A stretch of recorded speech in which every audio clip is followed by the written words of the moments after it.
it take to be a good salesperson? Are people just born that way?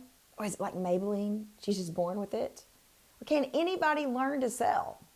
Find out 5 qualities that make a fantastic salesperson on this episode of Authentic Selling TV. Have you ever seen the Ratatouille movie, the Disney Ratatouille movie, where I think there's a book or something that the chef reads called Anyone Can Learn to Cook? And I am always like, no, don't believe it. And my husband's always like, literally, all you do is just follow the steps. Like, I mean, anybody can follow a recipe. Yet, no matter what I do, I'm really consistently a bad cook.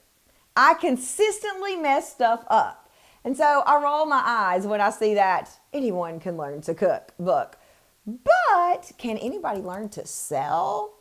Well, almost anyone can learn to sell. I try to avoid absolutes because sure as you give an absolute, always, never, anyone, everyone, no one, you're proven wrong. But yes, almost anyone can learn to sell. Now, why would you want to learn to sell? Well, I know that it's not something you put your head on your pillow at night and dream about, but the fact of the matter is that the definition of selling is the exchange of money for a product or service. So without sales, your business is broke.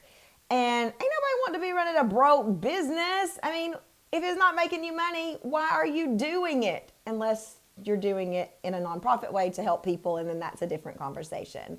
So selling allows you to reach the people you want to reach. Selling allows you to make the money you want to make. So that's why you want to learn to sell. So what does it take to be a really good salesperson? You know, there's a lot written about this. There are a lot of experts who talk about this. Be obsessed, give more, and all of those things have their place in this conversation. But I wanted to make this a little bit more general. What does it take to be a good salesperson? Number one, I think in order to be a good salesperson, I want you to have a genuine desire to help people. Now, let me back up for a minute. What does good salesperson mean? I know I'm getting all semantics on you, but when I think of a good salesperson, I am thinking of someone who is selling with integrity. So I'm not talking about somebody who sells ice to an Eskimo, because an Eskimo doesn't need ice. Like, what's the point in selling them ice, right? That's ridiculous. I'm not talking about selling oceanfront property and delivering a retention pond. That's not the kind of selling I'm talking about. So when I say good salesperson, I am assuming that we are talking about selling with an integrity, because I don't want to help people sell any other way. So let's assume that we are talking about you are selling with integrity. Number one is a genuine desire to help people. You know, I think that this is really true whether you're selling lipstick or you're selling life-saving medicine.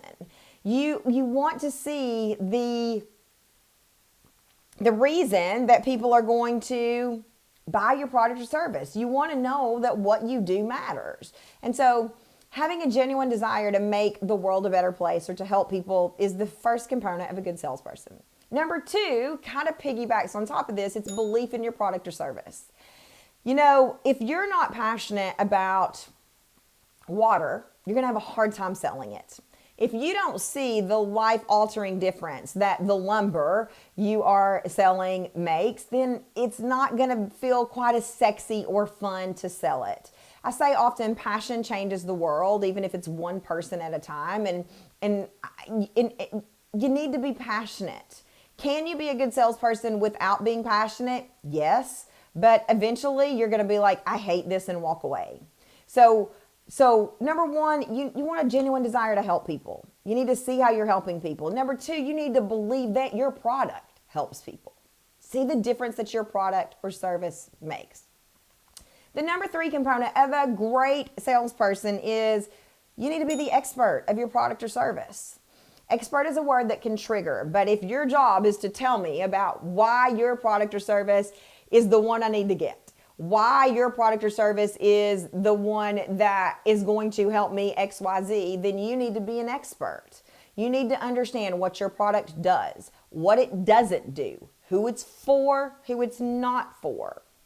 One of the things when I was a pharmaceutical sales rep that we did often was we described the patient. So for your type 2 diabetics who are, their ejection fraction is blah, blah, blah, blah, blah, what do you do?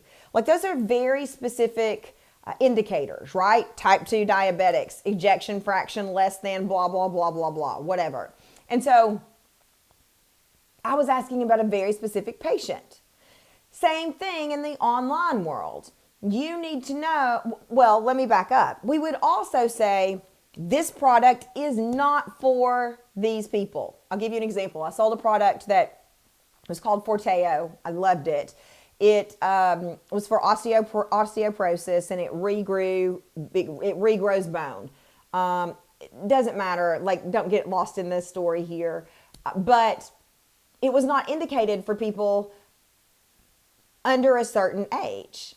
And so, you know, it would be great if when Halliana broke her arm, we could give her a shot of Forteo and the bone would grow back together and heal quickly, but it wasn't indicated there. So part of my job was saying, this is who this incredible product is for, this is who it's not for, right? And I think we miss that some in the online world. Like, we know, okay, it's not for everybody and I'm not for everybody. But no, really, who is this not for? Who's your product or service not for?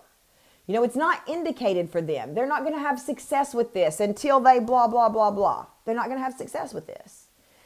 So being an expert about your product or service means, you know, knowing what it does, what it doesn't do, who it's for, who it's not for, and also understanding competition. So you may be somebody who's like, I don't have competition. Like, there's enough business to go around. Great. Respect. But also, what are the other options? So if you're not going to choose Authentic Selling University, or you're not going to choose to work with me one-on-one to be your sales consultant, I know there's some other options that you might choose. And those options are great for the right people. But I also need to understand why you're choosing those options, because that allows me to say, is my product or service meeting the needs of my people? What does this do that we don't do? Why don't we do it? And so it's just a general market knowledge, right? It is being an expert on your product or service, what it does, what it doesn't do, who it's for, who it's not, and also what else is available out there, so that you know these are the options my people have. So the first component of a good or great salesperson is a genuine desire or genuine care to help other people. The second component is belief in the difference that your product or service makes. Like, you really need to know, why now? Why me? How will this person's life be better? Even if you're selling a tube of lipstick. Tube of lipstick can change the world, y'all. Number 3 is be the expert about your product or service and your industry. Who is your product for? Who is it not for? What will it do? What will it not do? What are the other options available? Let me add just a little bit of a parenthesis here. When you're new and you're finding your way and you're testing offers, you may not know the answers to all of this, but you do need to know, this is what my offer will do and this is what it won't do. It takes a little bit of playing to know who it's for, who it's not for. It takes some mistakes. It takes some working with the wrong people, but you do at a basic level need to know, this is what I can deliver. This is what I can't. Let me give you an example. When I had my first one-on-one consulting client, mortified. I was mortified because she said, I'd been selling for a decade, right? But I'd not been teaching selling. And she said to me, am I your first client ever?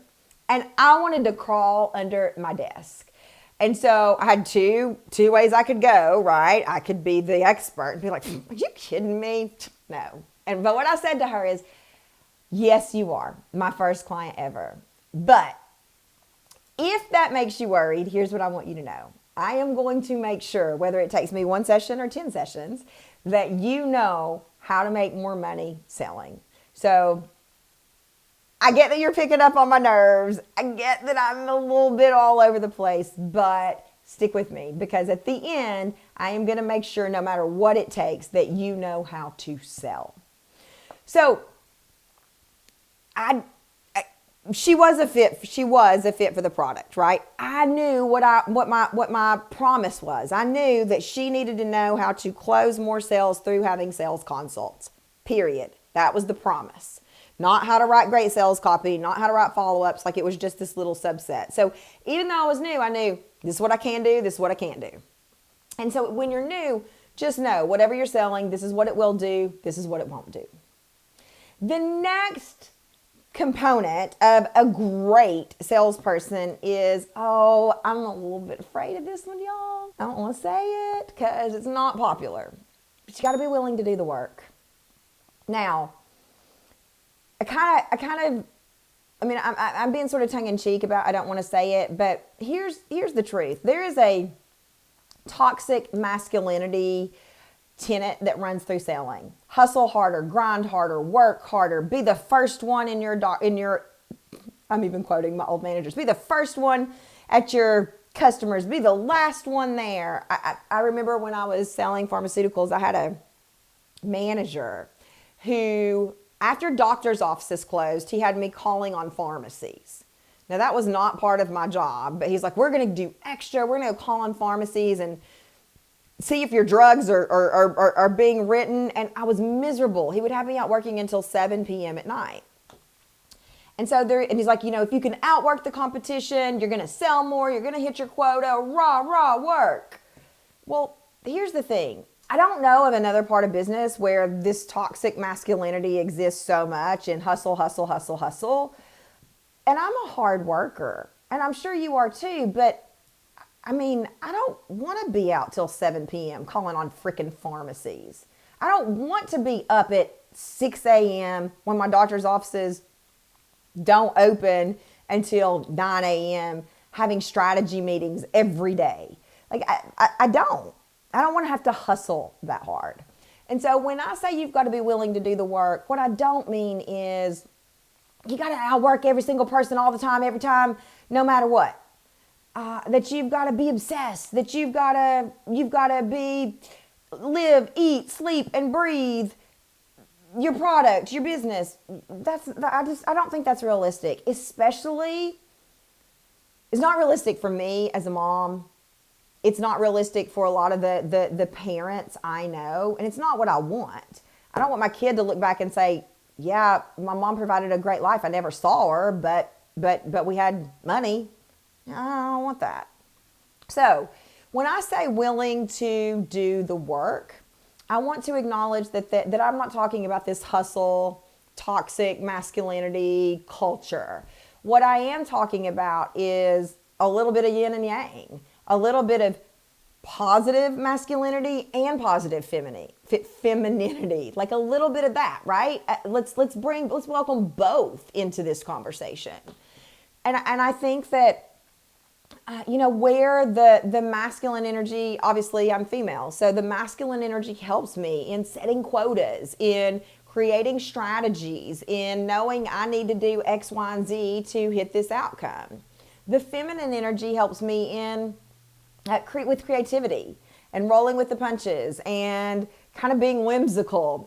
Whimsical is not a word you hear in selling a lot. So I want you to welcome both in, but I also think that the truth is any business that I have seen that has been successful, and I've seen a lot in 12 years, any sales rep that I've seen that has been successful does work when nobody's looking. Any person that I've seen who is successful does work that other people don't want to do when nobody's looking. And I think that if we're going to talk about toxic masculinity, I'm going to also talk about toxic femininity here. So in the online world, I talked about in corporate selling, I see a lot of toxic masculinity. Well, in the online world, I see a lot of toxic femininity. I see a lot of people selling, I work 5 hours a week and I make $17 million a year. No, you don't. Somebody is doing that work. It's just not possible. This is just math, y'all. It's not possible. Or I manifested my way to all of these customers, no strategy. As much as I would love that to be true, it's not. You cannot just sit around And I know this is not the definition of manifesting, but you can't just sit around and manifest your way to customers. Customers have to know you exist. You don't just randomly pop into somebody's head and be like, oh, I believe there is a person named Kendrick Shope who's going to help me with my selling. No, that's not how this works. And so the toxic femininity, I believe, comes from all of these people out there saying, get rich, hardly work. And y'all, if it's true, prove me wrong. Granted, I don't know everything, but if that is true, prove it to me. Because 12 years in this industry, I've never seen that be true. As a matter of fact, I see a lot of people that are out there saying, I don't hardly work any. And then they'll hire me and I'm like, oh my God, you work all the time. So let's just have transparency in the industry, right? There's some toxic masculinity on the hustle grind. Be the early riser, be the one who stays the latest as far as selling is concerned. And then there's some toxic femininity on the, oh yeah, just think your way to more customers. Come teach me. Come teach me how to do that, because I've never seen that work. So the point here is the fourth component of a good salesperson or a great salesperson is you have to do the work. You got to be willing to do the work to understand how to overcome objections, how to have sales calls, how to go out and have people find you, and you've got to do that, even when nobody's watching, even when it's not fun. And then the fifth component of being a great salesperson is pick one thing and do that common thing uncommonly well. It's one of those things where there's so much being thrown at us that we need to do in order to grow our businesses. We need to be on TikTok. We need to be on Instagram. We need all the things. I remember when Periscope was a thing. You got to be on all these places. But it's just like my daddy told me growing up. And dang it, y'all, he's right most of the time. That is not to be careless. To do the common things uncommonly well. To be memorable.